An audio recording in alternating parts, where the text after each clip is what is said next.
Casimiro abriu o jogo, sem querer. Em uma entrevista descontraída, o volante da seleção acabou entregando detalhes cruciais dos planos secretos de Carlo Ancelotti para a Copa de 2026. E mais, tudo indica que Casimiro será uma peça-chave no esquema do técnico italiano. O que ele falou? O que isso revela sobre o futuro da seleção? E como Ancelotti pretende usar a experiência do camisa 5 para conquistar o tão sonhado Hexa? Você vai entender por que Casimiro pode ser o pilar da nova era da seleção brasileira. Desfruta, cara, porque esse cara é excepcional, cara. Esse cara é incrível, como ele fala de futebol, como ele entende futebol. Então, cara, é uma pena que só até a Copa, né? Depois a gente vai ver o que vai acontecer, né? Mas, cara, vamos desfrutar, porque independente se vai ganhar ou perder, cara. Mas esse cara, quando fala de futebol, tem uma carisma, tem um poder de fazer o jogador ter o seu melhor êxito, ter o seu melhor, vai sacar proveito do melhor momento do jogador, melhor virtude do jogador, né, cara? Então, assim, eu fico feliz porque esse tá no meu top 3 da minha carreira. Sem dúvida, esse tá no top 3 da minha carreira junto com o Tite e com o Zidane. Esse é o meu top 3 da minha carreira. Então, fico feliz de estar na seleção. Porque la selección brasileña acaba de confirmar Carlo Ancelotti como su nuevo entrenador. ¿Qué te parece ese movimiento? A nosotros está, repercutiendo muy grande. ¿Qué te parece? ¿Repercutiendo muy grande es positivo o negativo? Positivo, pues claro. Bueno, me parece que hay y no creo que haya ningún entrenador con el historial y los títulos que tiene el señor Ancelotti, un señor dentro y fuera del campo, y no voy a desearle a Brasil y al señor Ancelotti muchos éxitos porque hay selecciones evidentes, o mi selección es la que quiero que tenga los éxitos, pero bueno, creo que es una maravilla poder ver un entrenador italiano muy laureado pues entrenando a una selección mítica como es la brasileña. Seguro que el mix puede ser muy positivo. Já jogamos contra, né? Quando eu era jogador, bastante vezes contra ele. Nos ganhou até uma final da Champions, então é um cara que vem com o respaldo todo para tomar as decisões que ele tenha que tomar e que queira tomar.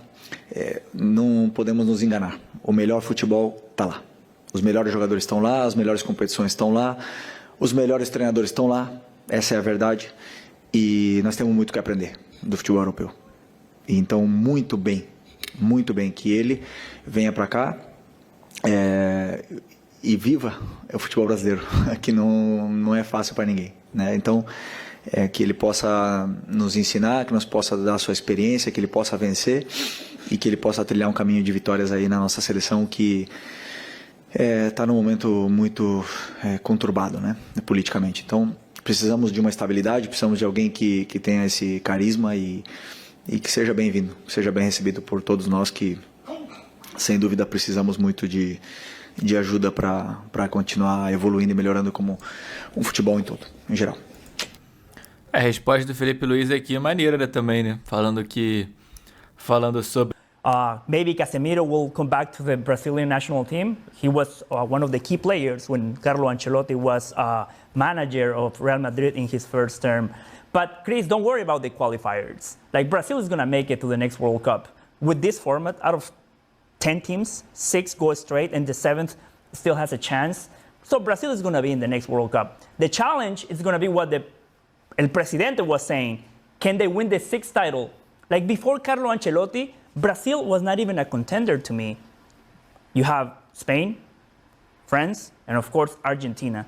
Those were the 3 clear favorites. Now, with a manager of the caliber of Carlo Ancelotti, I think Brazil can have a chance because they have quality, especially in the final third. Rafinha, he can perfectly be one of the nominees for the Ballon d'Or, for the Golden Ball.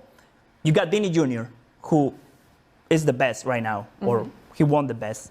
And you also have young players, Enrique, and I think Carlo Ancelotti is going to get back the best version of Neymar. So with Carlo Ancelotti, Brazil made the right move. Because let me ask you something.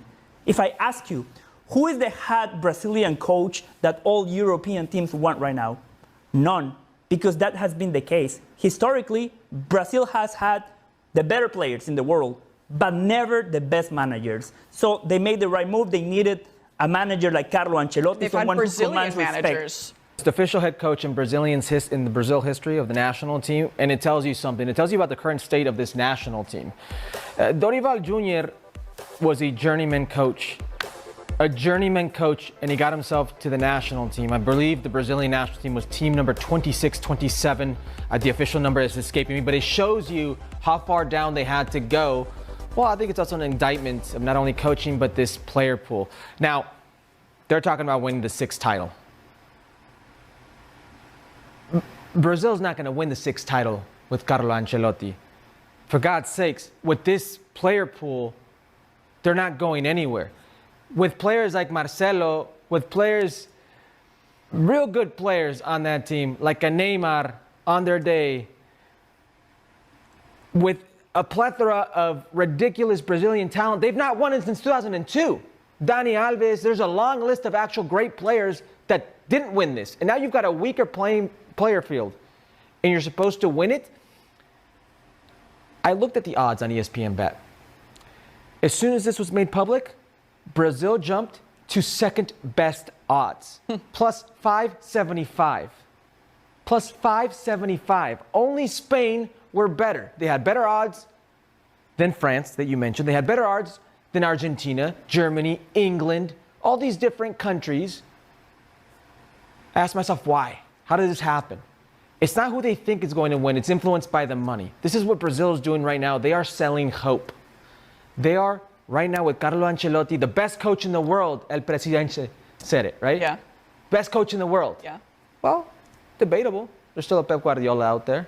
Debatable. There's still a Jurgen Klopp who may have been available. It's debatable, but what they're doing right now is they're giving the people hope. And for the first time in a long time, the people in Brazil are saying, wait a second, he's going to bring Casimiro out? Because the players, those players that Jose mentioned, they'll listen to Casimiro. Oh, you want Neymar to play in the World Cup? Hey, that doesn't sound so bad. And you mentioned Rafinha. You mentioned Enrique, Rodrigo. Yeah, and the final third, those are very good club players. Club players. And the best in the world. Rafinha is a legit Ballon d'Or candidate. He may actually win it. But with Brazil, that's not the same Vinny Jr. But With Brazil, no, that's not the same Rafinha. I agree, but that's exactly what he said about Argentina before Lionel Scaloni. So Carlo Ancelotti can be a difference maker for Brazil for all the things that you mentioned. Wow. The only difference is on Argentina, you had a Lionel Messi. You had a legit, out of this world, different planet type of player. Those players right now are few far between. I don't believe Brazil has one right now. Yeah, but before the World Cup, how many people talk about Julian Alvarez? Credit to Lionel Scaloni. How many people talk about McAllister? How many people talk about Cuti Romero? So that is the difference. If you have a good manager, Carlo Ancelotti is not Jogo Bonito. When you think about Jogo Bonito and Carlo Ancelotti, that's day and night. But that's fine. You know what? That's fine. Brazil doesn't care about the how. In 1994, I remember I was a kid. Carlos Alberto Pereira. I remember the Cristinas of the world, the Hercules of the world in 1994. Oh, Carlos Alberto Pereira. He plays horrible, blah, blah, blah. I don't